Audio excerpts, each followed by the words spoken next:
Quería agregarle a la presentación de la graduación de mis alumnos un sonido de aplausos y ¿qué creen? Encontré esta página. Se llama Zapsplat y aquí puedes encontrar muchos efectos de sonido totalmente gratis. Así que busqué el efecto de sonido que necesitaba y me salieron 18 resultados.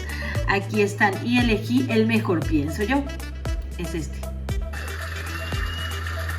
Para bajarlo solo le tengo que dar clic en el MP3 y me sale una ventana aquí donde se genera, le doy download MP3 y lo guardo en mi drive. Está guardado en mi drive, voy a audio y solo lo busco y le doy insertar.